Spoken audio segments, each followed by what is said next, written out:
me show you what I got. Ok. Entonces, ayer empezamos, según yo, a hacer la llamada. Y Pequita te fue un poco mal. Yo sé que pues a veces los lunes son rough.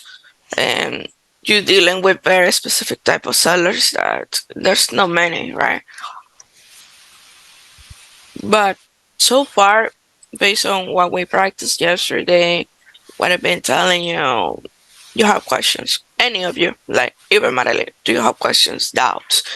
I say this, and let me create some expectations from these minutes. What do I expect from you? Let me be super, super clear.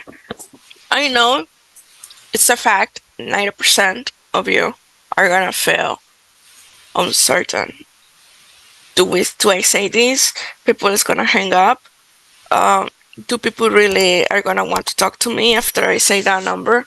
Like, because you don't do it so frequently, you're gonna feel that way. But it's a must do, just like when you ask why you're thinking of selling. It's just a required part of the script.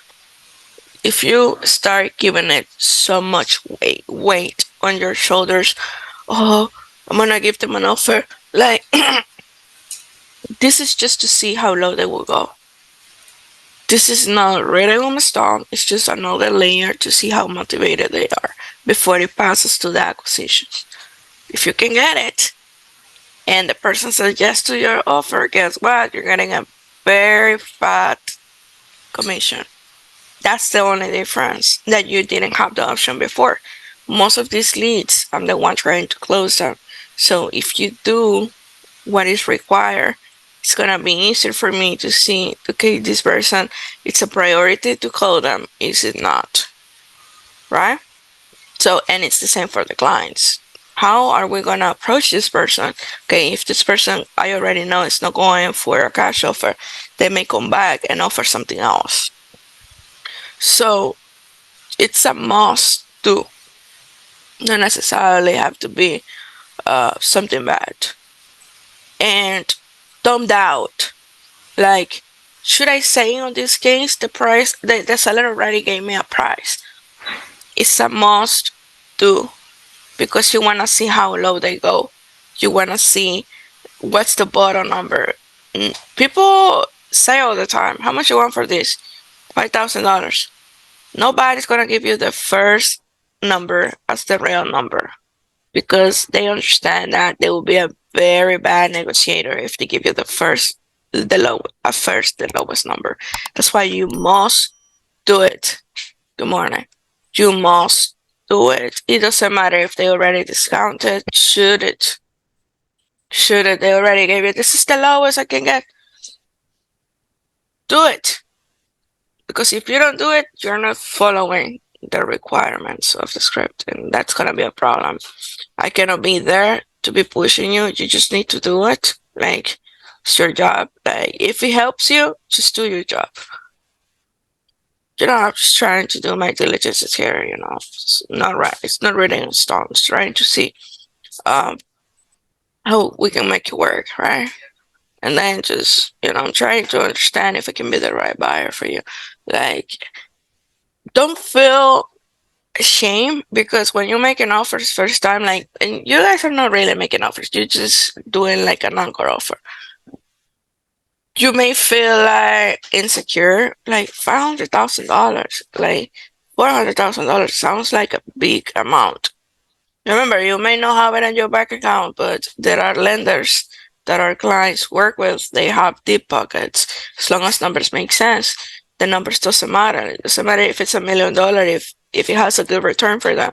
So you're gonna be challenged by your mind, like, I don't want to say this. The seller said that he wants, at the beginning of the call, he said he wants 600,000, and I'm gonna come back to say 400,000. Like, don't feel offended on behalf of the seller.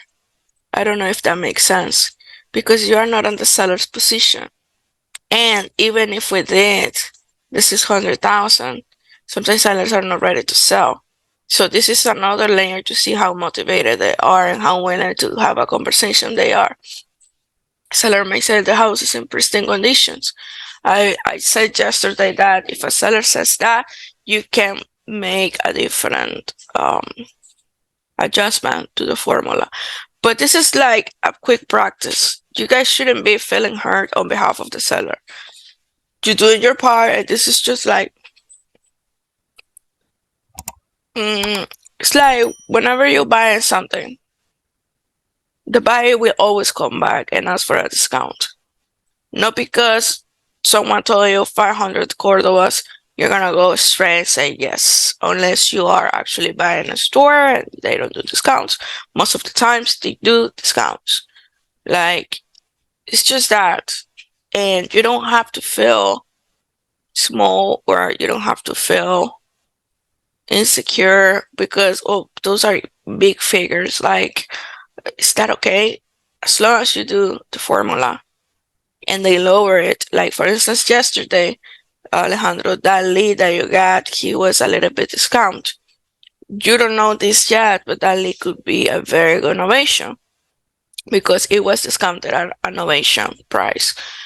You don't know this yet, but if you do the formula the way I'm telling you, baby steps, once you guys domain this, we're going to move on to the next topic and we're going to continue moving.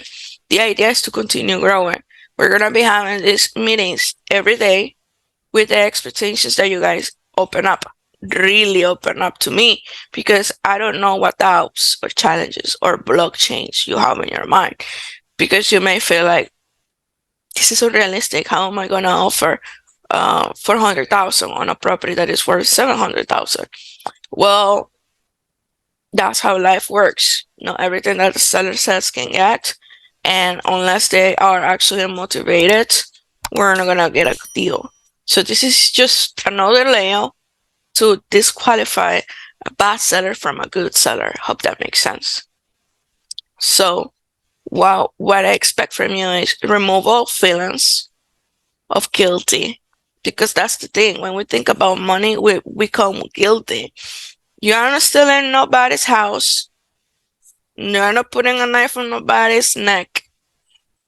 You don't have to feel guilty. You're doing a service. Most of the people we call into are in trouble, whether they want to realize it or not. And we're trying to be fair. So what challenges, blockchains, or doubts have come into your mind? And I'm not gonna shame you because you tell me I feel it's unrealistic, or I feel like people is gonna be upset at me, or they're gonna like. We need to remove that, because if you still fear, you're not gonna be able to do this.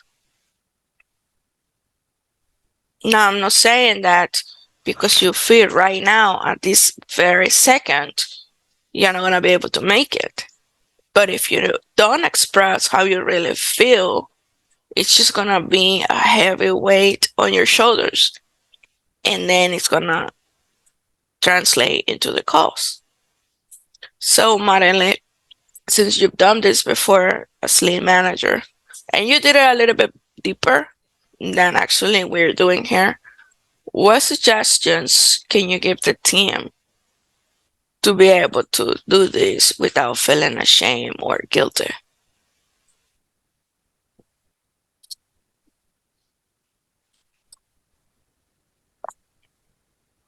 She's I frozen. believe my Oh, sorry. no, I was thinking. Um, the way I do so I avoid that guilt is just doing a quick research in the neighborhood of the kind of like looking the comps, because that is is what is gonna tell us the truth, and you can easily find references for the anchor offer from previous cash offers that were made in the same area. And if at some point you need, for example, to give an example to the seller, comparing apples to apples with the property we are targeting, it's very helpful. Okay, that's a very good factor. To confront any guilt, any guilty feelings, or any challenges or doubts or second thoughts with truth.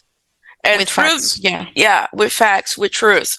And truth be told is even if this estimate says 600,000, the house is used and you're not buying a brand new built house. We're buying something distressed or something that a family's been there for more than 10 years or 8 years. And now there's pets, there's smells, there's broken windows, there's like the walls look ugly, the painting it's terrible. They probably have a full-time job. They don't have time to cut the grass. So I want you to understand these properties are not brand new. Facts are nobody, even you, if you had $1 million, you would not give, you would not give half of $1 million, $500,000 for a house that is used, that has smells. Why would you? I want you to have in your mind, like, I'm giving you a budget. Giving you a budget. Every day you have a budget. You have a budget of $1 million to go shop properties, right? What are you gonna do with that budget every day when you speak to a seller? Speaking to a seller that the house is used, it's not brand new. You need to assume and understand, like, how are houses when they are brand new? Smell good, brand new, everything is luxury, new tile, new this, new that. 5 years later, the house doesn't look as good. There's brand new stuff coming up, now the other stuff is outdated. So, if you have a budget, why would you give up half of the budget for a house that's still brand new? It's like buying a house for $1 million in a neighborhood that actually houses are going for 400,000. Would you be smart?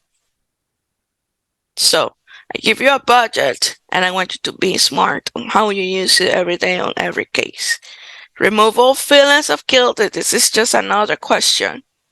If you put feelings into the questions, you're not going to be able to speak because that's how our mind works.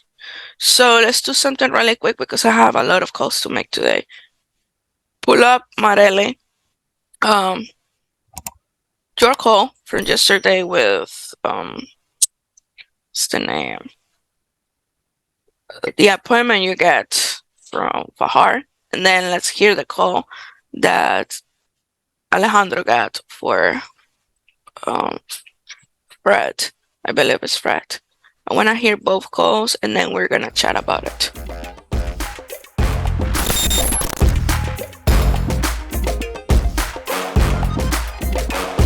I run this thing. I'm in the league of my own.